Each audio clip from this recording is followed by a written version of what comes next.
وہ یہ ہے کہ حضور پر جو اس کا نزول ہوا اس کی کیفیات کیا تھی۔ دو الفاظ استعمال ہوتے ہیں، انزال بھی اور تنزیل بھی۔ ان دونوں میں فرق کیا ہے اس کو نوٹ کر لینا چاہیے۔ لغوی اعتبار سے جان لینا چاہیے، نزل ینزل کسی کا خود اترنا، نازل ہونا، اترنا۔ انزل ینزل دفعتن اتار دینا، کسی اور نے کسی شے کو دفعتن نیچے اتار دیا۔ یہی مفہوم نزلہ کے ساتھ بے لگ جائے تو آ جاتا ہے، با کے ساتھ نزلہ بہی، یہ اتارنے کے مفہوم میں آئے گا۔ لفظی ترجمہ یہ بھی کر سکتے وہ اترا اس شے کے ساتھ۔ نزل بہ الروح الامین، اس کو لے کر نازل ہوا خود روح الامین فرشتہ علی قلبک، اے محمد صلی اللہ علیہ وسلم آپ کے قلب مبارک پر۔ تو نزل بے اور انزال اس کے معنی ایک ہی ہے، لیکن اگلا لفظ ہے تنزیل، نزل ینزل تنزیلا، اس کے معنی ہے رفتہ رفتہ، تدریجاً، نجمن نجمن، تھوڑا تھوڑا کر کے، وقفے وقفے سے اتارنا۔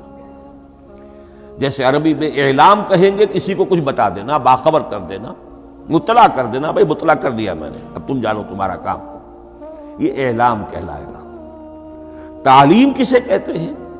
سکھانا، درجہ بدرجہ، دیکھنا اس کی استعداد کیا ہے، آج یہ کیا بات سمجھ سکتا ہے، میں اتنے ہی درجے تک سمجھاؤں، اب کل میں اسے مزید سمجھاؤں گا، پرسوں مزید سمجھاؤں گا۔ یہ درجہ بدرجہ کسی شے کو سمجھانا، یہ تعلیم ہے۔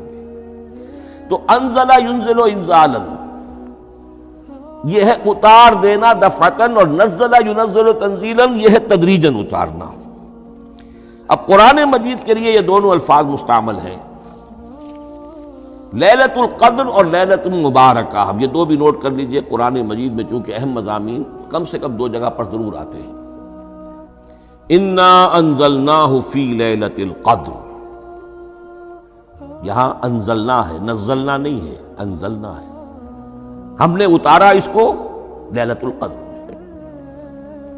اب باقی صورت تو آپ کو یاد ہوگی، وما ادراک ما لیلۃ القدر، لیلۃ القدر خیر من الف شہر، تنزل الملائکۃ والروح فیہا باذن ربہم من کل امر، سلام ہی حتی مطلع الفجر۔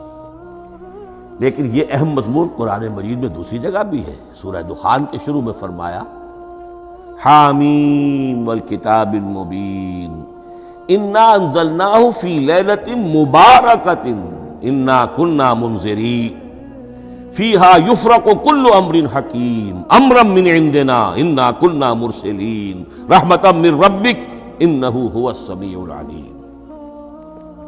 یہ لیلۃ المبارکہ ہے، ایک ہی ہے، لیلۃ القدر اور لیلۃ المبارکہ، ان دونوں کے لیے وہی انزلنا کا لفظ آیا۔ لیکن یہ کہ سابقہ کتابوں کے اعتبار سے قرآن مجید کا فرق واضح کیا گیا ہے۔ مثلا سورہ نساء کی آیت نمبر 136 بہت نمایاں ہے، بہت نمایاں ہے۔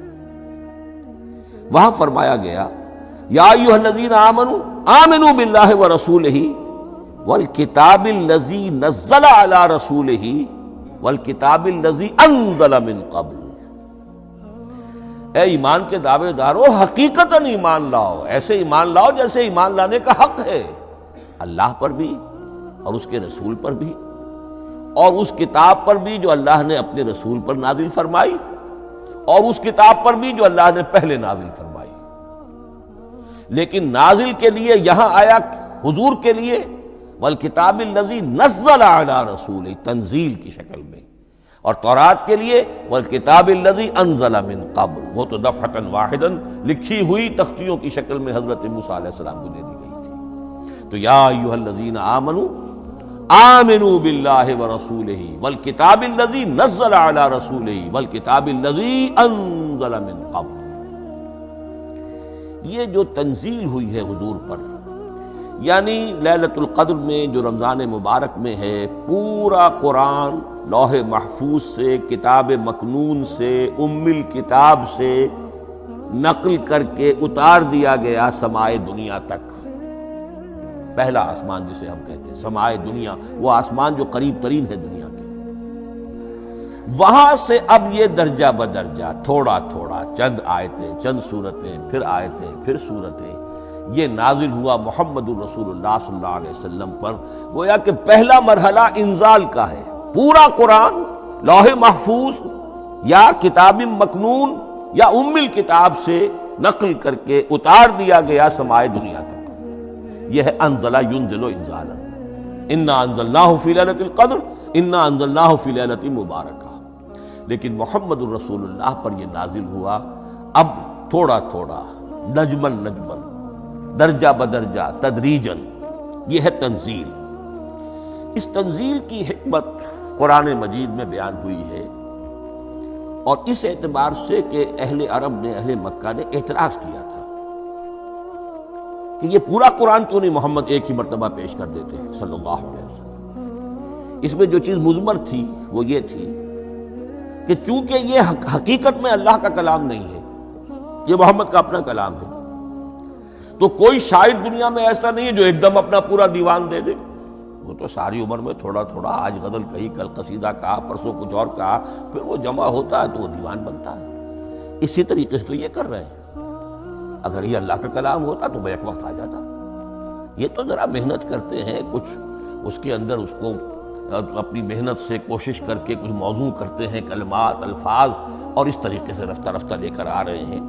اس لیے ان کا اعتراض نقل ہوا ہے، وَقَالَ الَّذِينَ كَفَرُوا لَوْلَا نُزِّلَ عَلَيْهِ الْقُرْآنُ جُمْلَةً وَاحِدَةً، انہوں نے کیوں نہیں اترا یہ قرآن پورا کا پورا ایک ہی بار؟ یہ اعتراض تھا۔ اس اعتراض کے جو جوابات دیے گئے ہیں وہ نوٹ کیجئے کہ لوگوں کے حق میں یہ مفید ہے، یہ پورے قرآن کا تحمل ایک وقت میں کر نہیں سکتے۔ یہ پورا قرآن تو ایک ہی مرتبہ اگر پہاڑ پر بھی اتار دیا جاتا تو وہ پھٹ جاتا، دب جاتا۔ وَقُرْآنًا فَرَقْنَاهُ لِتَقْرَأَهُ عَلَى النَّاسِ عَلَى مُكْثٍ وَنَزَّلْنَاهُ تَنزِيلًا، سورہ بنی اسرائیل آیت 106۔ یہ وہ قرآن ہے جس نے ہم نے جس کو ٹکڑے ٹکڑے کر کے، فرق نہ ہو، فرق توڑ دینا، تھوڑا تھوڑا کر کے ہم نے کر دیا، لِتَقْرَأَهُ عَلَى النَّاسِ عَلَى مُكْثٍ، تاکہ آپ اسے پڑھ کر سنائے لوگوں کو وقفے وقفے سے، تاکہ وہ سہار سکیں، سنبھال سکیں، برداشت کر سکیں۔ وَنَزَّلْنَاهُ تَنزِيلًا، اسی وجہ سے ہم نے اسے نازل کیا ہے بطرز تنزیل، بطرز انزال نہیں، بطرز تنزیل۔ وَقُرْآنًا فَرَقْنَاهُ لِتَقْرَأَهُ عَلَى النَّاسِ عَلَى مُكْثٍ وَنَزَّلْنَاهُ تَنزِيلًا۔ ایک حکمت تو ہو گئی عوام کے لیے، ایک حکمت خود رسول کے لیے صلی اللہ علیہ وسلم۔ كَذَلِكَ لِنُثَبِّتَ بِهِ فُؤَادَكَ وَرَتَّلْنَاهُ تَرْتِيلًا۔ اب ذرا نوٹ کیجئے، قلب محمدی کے لیے بھی اس پورے کلام کا ایک دم سہار آسان کام نہیں تھا۔ یہ اس لیے، یہ اسی سورہ الفرقان کی جو آیت کا میں نے ایک حصہ آپ کو سنا دیا تھا، اسی کے اندر اس کا جواب آیا ہے، اسی آیت میں، آیت نمبر 32 ہے یہ سورہ فرقان کی۔ وَقَالَ الَّذِينَ كَفَرُوا لَوْلَا نُزِّلَ عَلَيْهِ الْقُرْآنُ جُمْلَةً وَاحِدَةً، یہ اعتراض ہے۔ جواب کیا ہے؟ كَذَلِكَ لِنُثَبِّتَ بِهِ فُؤَادَكَ، ہم نے یہ اس لیے کیا ہے نبی کہ اس کے ذریعے سے آپ کے دل کو ٹھہراؤ اور جماؤ عطا کریں۔ یہ ایک دم اس کا اتر جانا، اِنَّا سَنُلْقِي عَلَيْكَ قَوْلًا ثَقِيلًا، بڑا بھاری بوجھ ہے، ناقابل برداشت ہے، تاکہ رفتہ رفتہ آپ کا دل، اس کے اندر تقویت بڑھتی چلی جائے، اس کے اندر اور اس کا تحمل جو ہے، اس کی صلاحیت بڑھتی چلی جائے۔ كَذَلِكَ لِنُثَبِّتَ بِهِ فُؤَادَكَ وَرَتَّلْنَاهُ تَرْتِيلًا، اسی لیے ہم نے تھوڑا تھوڑا کر کے نازل کیا ہے۔ وَلَا يَأْتُونَكَ بِمَثَلٍ لَّا جِئْنَاكَ بِالْحَقِّ وَأَحْسَنَ تَفْسِيرًا، ساتھ ہی فرمایا کہ یہ لوگ جو بھی اعتراض کریں گے ہم اس کا جواب بھی اور بہترین تعویل بھی آپ کو دے دیں گے۔ اب اگلی بحث یہ ہے، یہ قرآن کب اور کہاں نازل ہوا؟ یہ عام معلوماتی شے ہے، اس میں کوئی پیچیدگی نہیں ہے، لیکن اس کی اہمیت ہے، بہت ضروری ہے۔ وہ میں انشاءاللہ اگلی بحث میں جب کہ قرآن کے سمجھنے کے جو اصول ہیں ان کو بیان کروں گا تو وضاحت سے بات آئے گی۔ یہ کہ یہ عام معلوماتی ایک ہمارے ذہن میں خاکہ رہنا چاہیے، زمان و مکان کا کیا رشتہ ہے قرآن کے ساتھ۔ قرآن نازل کب ہوا؟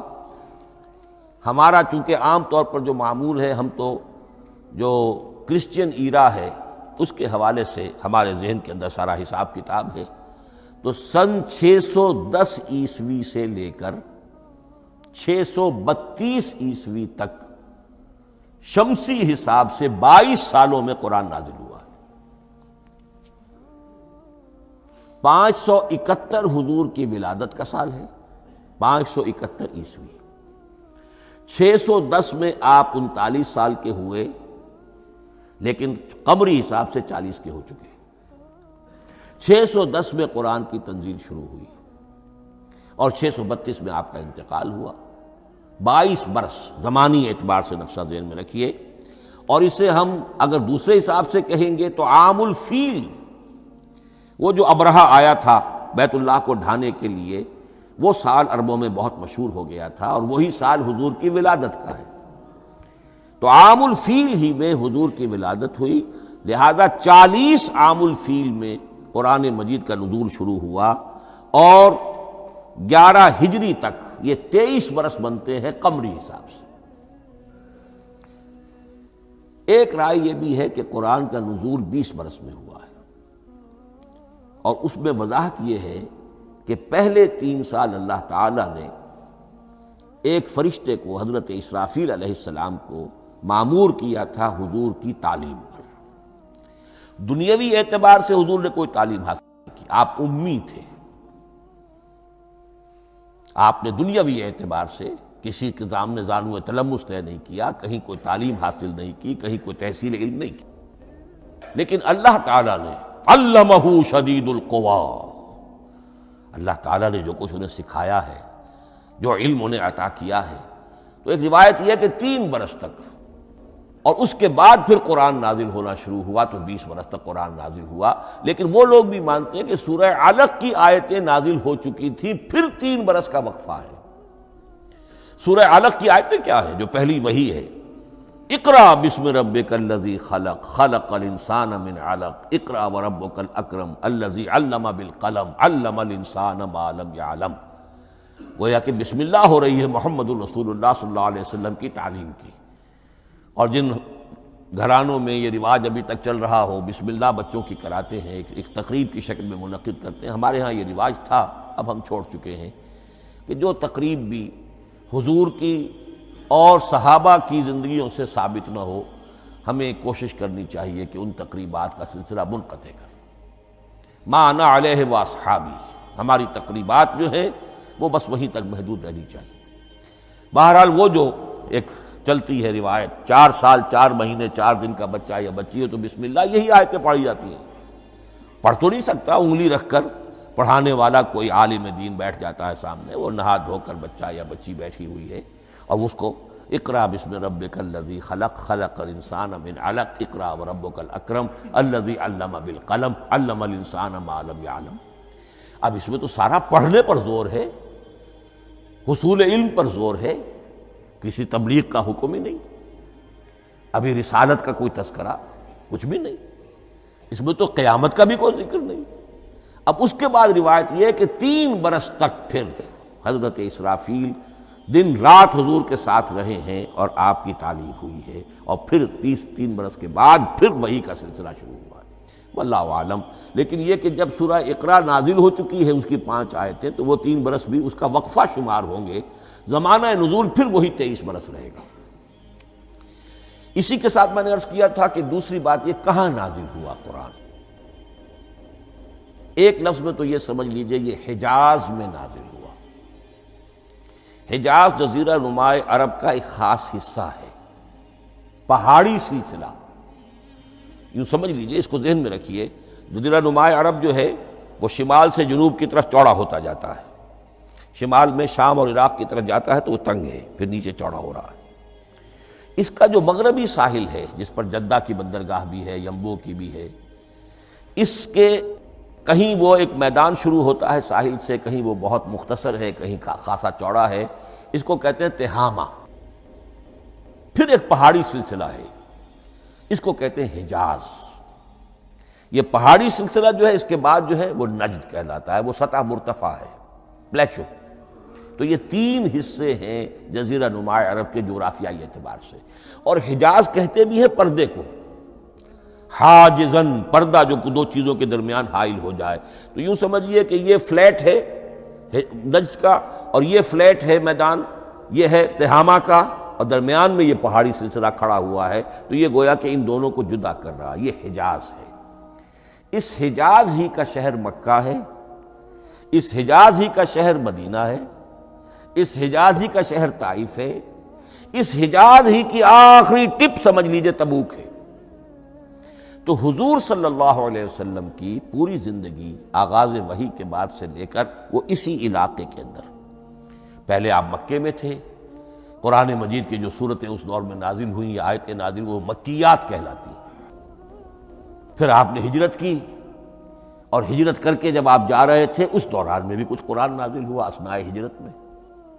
پھر آپ مدینے تشریف فرما ہوئے، اب وہ ہم کہتے ہیں مدنی قرآن، لیکن مدنی قرآن سارا مدینے میں نازل نہیں ہوا. آپ کبھی جا رہے کسی مہم پر، کسی جنگ کے لیے، غزوہ بدر کے لیے آ گئے ہیں، تو وہاں جو آیات نازل ہو رہی ہیں وہ مدینے میں تو نہیں ہو رہی. براڈ تقسیم تو یہی ہے، مکی مدنی. ہجرت سے قبل جو کچھ نازل ہوا وہ مکی، ہجرت کے بعد جو کچھ نازل ہوا وہ مدنی. لیکن صرف مدنی کہنا صحیح نہیں ہے. اثناء سفر تبوک، اتنا طویل سفر ہے آپ کا، اس کے دوران آتے جاتے قرآن نازل ہوتا رہا. لیکن یہ بات نوٹ کر لیجئے کہ پورا قرآن حجاز ہی میں نازل ہوا ہے. یہ تمام شہر، یہ تمام علاقہ حجاز کہلاتا ہے.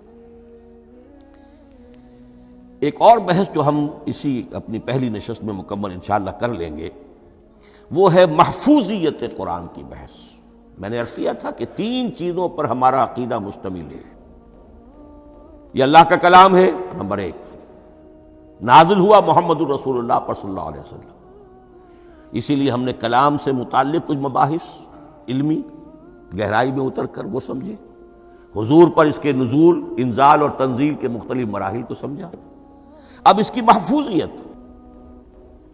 محفوظیت کے اعتبار سے واقعہ یہ ہے کہ واحد کتاب ہے پوری دنیا میں، واحد کتاب جس کے بارے میں دشمن بھی تسلیم کرتے ہیں، چاہے وہ اسے اللہ کا کلام نہ مانے، لیکن یہ مانتے ہیں کہ بعین ہی وہ شے جو محمد نے اپنی امت کو دی تھی آج بھی امت کے پاس صحیح موجود ہے. ظاہر بات ہے اگر تو اسے اللہ کا کلام مانے، وہی مانے، تب تو مسلمان ہی ہو گئے. وہ تو یہی کہتے ہیں کہ بہرحال محمد نے چاہے خود لکھا، تصنیف کیا، جو بھی کچھ کیا، اس کو چھوڑ دیجئے، لیکن جو شے محمد نے اپنی امت کو دی تھی صلی اللہ علیہ وسلم، بعین ہی وہ شے موجود ہے. تو یہ محفوظیت قرآن کی جو ہے، جبکہ کوئی اور دنیا کی کتاب اس کی مدعی ہی نہیں. تورات والوں کا سرے سے یہ دعویٰ ہی نہیں ہے. وہ تورات تو گم ہو گئی تھی نبوکدنضر کے حملے کے وقت، اس کے بعد سے دنیا میں تورات کا وجود نہیں ہے. اور پھر 100 برس کے بعد اپنی یادداشتوں سے مرتب کی ہے یہ تورات جو آج ہمارے سامنے ہے. انجیل کا جیسا کہ میں عرض کر چکا ہوں، کوئی نسخہ جو ہے نہ عبرانی کا موجود ہے نہ آرامی زبان کا ہے. دنیا کی کوئی کتاب نہیں جو دعویٰ کر سکتی ہو. یہ قرآن جو شروع ہوتا ہے ذالک الکتاب لا ریب فیہ، یہ دعویٰ دنیا کی کسی اور کتاب نے خود کیا بھی نہیں. اس کی بھی جس قدر پرشکوہ الفاظ میں علامہ اقبال نے اس کی ترجمانی کی ہے، انہی کا حصہ ہے. حرف اورا ریب نئے، تبدیل نئے، آیاش شرمندہ تعویل نئے. اس قرآن کے کسی حرف میں کوئی تحریف ہو جانا نہیں، امکان ہی نہیں. قطعی طور پر کسی لفظ کا بدل دیا جانا نہیں. حرف اورا ریب نئے، تبدیل نئے، اس میں کسی کا شک پر مبنی ہونا نہیں. آیاش شرمندہ تعویل نئے. اس کی آیت کوئی بھی ایسی نہیں جسے تروڑا مروڑا جا سکے. یہ اپنی حفاظت خود کرتی ہے. لا یاتیہ الباطل من بین یدیہ ولا من خلفہ، حامیم السجدہ کی آیت نمبر 42. اس پر باطل حملہ آور ہو ہی نہیں سکتا. انا نحن نزلنا الذکر وانا لہ لحافظون، ہم ہی نے یہ الذکر نازل کیا ہے اور ہم ہی اس کی حفاظت کرنے والے ہیں. جہاں تک پہلے ٹکڑے کا تعلق ہے اس آیت مبارکہ کا، اس میں تو تورات بھی آئے گی. تورات کس نے نازل کی؟ اللہ نے نازل کی. انجیل کس نے نازل کی؟ اللہ نے نازل کی. انا انزلنا التوراۃ فیہا ھدی ونور. یہ سورہ مائدہ میں الفاظ ہیں. انجیل کے بارے میں بھی ہم نے انجیل عطا کی عیسیٰ کو، فیہ ہدی و نور. لیکن یہ کہ انا نحن نزلنا الذکر، اس کو اس قدر تاکید کے ساتھ کہہ کر وَإِنَّا لَهُ لَحَافِظُونَ، اور ہم ہی اس کے محافظ ہیں. لیکن اس موضوع پر اہم ترین مقام جو ہے قرآن مجید کا، وہ سورہ قیامہ کی یہ آیات ہے، لا تحرک بہ لسانک لتعجل بہ. جب قرآن نازل ہوتا تھا حضور جلدی جلدی زبان کو حرکت دیتے تھے، یاد کر لیں، مبادا کہیں بھول جاؤ، مبادا کوئی لفظ جو ہے تبدیل ہو جائے. یہ مشقت جو آپ جھیل رہے تھے، اس سے اللہ نے روک دیا از راہ شفقت اور محبت. لا تحرک بہ لسانک لتعجل بہ ان علینا جمعہ وقرآنہ، ہمارے ذمے ہے اس کو جمع کر دینا، آپ کے سینے میں جمع کر دیں گے اس کو. اور صرف جمع کرنا نہیں، قرآن، ترتیب. قرآن ہوتا ہے پڑھا جاتا ترتیب سے، یعنی ترتیب نزولی. یہ بعد میں ہماری علیحدہ بحث بھی آئے گی کہ ترتیب نزولی اور ہے، ترتیب مصحف اور ہے. یہ ترتیب بھی ہم کروا دیں گے، یہ بھی ہمارے ذمے ہے. ان علینا جمعہ وقرآنہ فاذا قرأناہ فاتبع قرآنہ. پھر جب ہم جس ترتیب سے پھر آپ کو پڑھائیں، اسی ترتیب کی پیروی کیجیے. یہ جو ہے کہ قرآن کا جمع اور تدوین، یہ بھی اللہ تعالیٰ نے اس کی ضمانت لی، اور اس کی ترتیب بھی اللہ تعالیٰ ہی کی ضمانت سے ہے. اس اعتبار سے محفوظیت قرآن کے یہ دونوں پہلو ہمارے سامنے رہنے چاہیے.